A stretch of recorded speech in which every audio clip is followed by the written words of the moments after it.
नमस्कार, मैं श्रेया और आप देख रहे हैं न्यूज़ानिया। मध्य पूर्व में जारी युद्ध ने अब एक नया और खतरनाक मोड़ ले लिया है।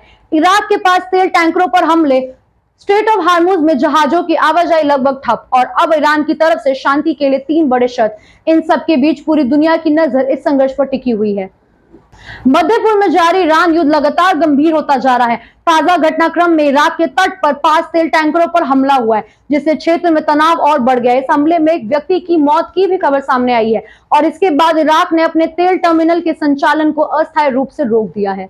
विशेषज्ञों का कहना है कि इन हमलों का असर सिर्फ क्षेत्र तक सीमित नहीं रहेगा, बल्कि पूरी दुनिया की ऊर्जा सप्लाई और वैश्विक अर्थव्यवस्था पर भी पड़ सकता है।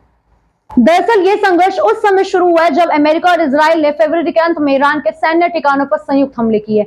इसके बाद ईरान ने जवाबी कार्रवाई करते हुए मिसाइलें और ड्रोन हमले शुरू कर दिए और खाड़ी क्षेत्र में जहाजों को निशाना बनाया।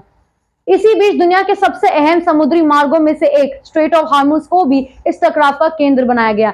यही वही रास्ता है जहां से दुनिया के करीब 20% तेल की आपूर्ति गुजरती है, लेकिन युद्ध के बाद यहां के जहाजों की आवाजाही तेजी से घट गई है और कई कंपनियों ने अपने जहाजों को रोक भी दिया है। नतीजा ये हुआ है कि वैश्विक बाजारों में तेल की कीमतें तेजी से बढ़ गई और ऊर्जा बाजारों में भारी अस्थिरता देखने को मिली है।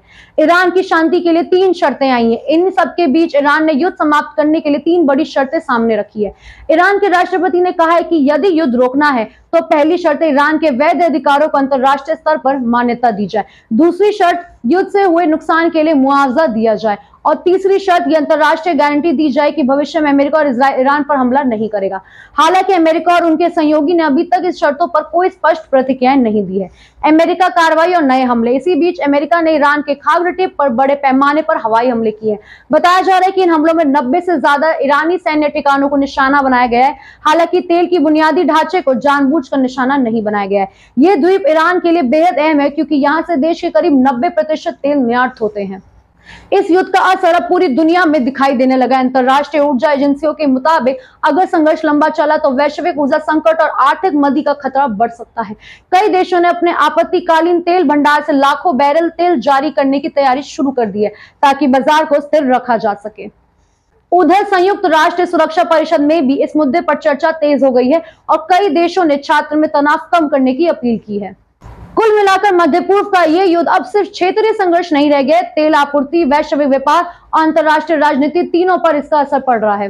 अब सबकी निगाह इस बात पर टिकी हुई है कि क्या कूटनीतिक बातचीत के जरिए इस संकट का समाधान निकलेगा या फिर यह संघर्ष और बड़ा रूप ले सकता है। फिलहाल के लिए इतना ही। इस युद्ध से जुड़ी हर बड़ी अपडेट के लिए जुड़े रहिए हमारे चैनल के साथ। तब तक के लिए सब्सक्राइब करना बिल्कुल ना भूलें। मैं हूं श्रेया और आप देख रहे हैं न्यूज़ानिया। नमस्कार।